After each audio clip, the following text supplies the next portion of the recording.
here's Brodie Brazil. One of the first things student pilots notice about the airport environment is that there's a lot of signs for runways and taxiways and markings on the ground and things that as a driver, like on the roads, they've never seen before. So all of this is a bit foreign and confusing at first. So in this video, I'm going to make it quite simple and we'll make sense of all of these different types of airport signs.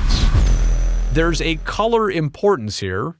Red signs with white text, black signs with yellow text, and yellow signs with black text. Yeah, all depicted here on the screen. There's the mandatory instructions, the current location signs. Those are, again, the black signs, yellow text, and the direction and destinations. Those are yellow signs with black text. So that may be hard to remember in the moment. How about this as something more simple? If it's red, stop. You're about to enter an active runway, an area that you shouldn't go in without clearance. Consider stopping before you cross this red sign and its directions. The black sign with yellow text, that's where you're at. That's here to help you locate where you're at.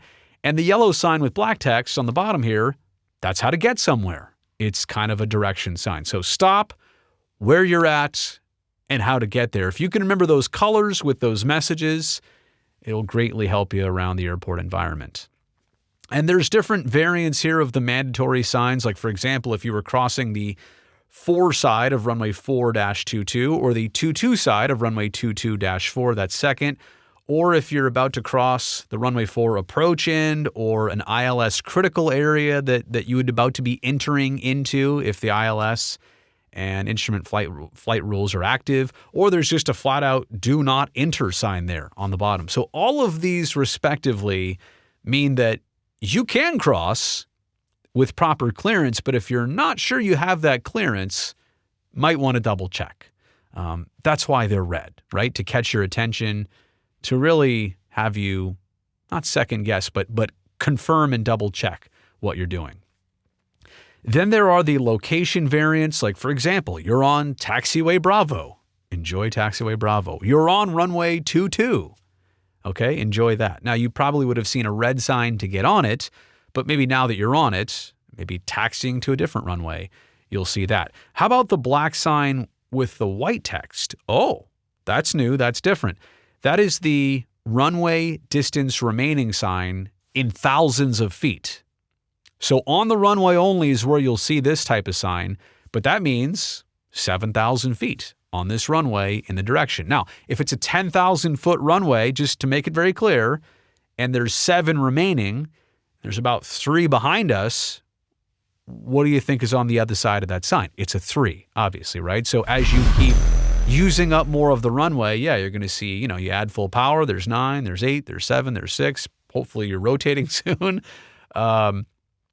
Yeah, that's runway in thousands of feet remaining. Those are the location variants. And then here are the direction variants. A lot of times it's for hold short bars or an ILS critical area or taxiway Juliet's that way or Lima's that way, or to get to runway 22 it's that way. The FBO is behind you. Sometimes it's just informational procedures, like noise abatement procedures from 11 o'clock at night to 5 in the morning local time. So these are all more advisory, trying to help you out. Here's where this is. Know that this is right over here. But sometimes it gets confusing, like 2 signs in one. Well, whoa, wait a second. So this would tell me that I'm on taxiway Alpha, about to cross the 18 side of 1836, the runway, right? And if I don't have clearance, or if it's a non-towered airport, okay, then I want to make sure that I'm clearing the runway and announcing that I'm taking it. But yeah, it could get to be a multiple sign like this. I'm on taxiway Kilo. Bravo kind of passes me, I would guess, right to left here from an angle. Bravo 2 is around the corner the other way. So when you start to put all these together, this is where you see it gets a little bit more hairy and dicey. And that's why it's important to know everything. And I highly recommend this quick reference guide that is available from the FAA. It's got all the icons that we just went over here. Everything, again, from runway safety areas to ILS critical areas to directions to mandatory signs to taxiway locations distance remaining, all that stuff with the type of sign, the purpose, and the location, like where exactly to find this sign. Everything is strategic. Nothing is just arbitrary or left to chance. So hopefully we made it simple. Yellow, red, black, right? 3 different types of signs. What do they all mean? Mandatory signs, where you're at, where you're going. I hope you can put that all together for your next flight. Hey, subscribe to this channel for more content just like this. And if this video provided you value, I would greatly appreciate a thumbs up on it. See you next time.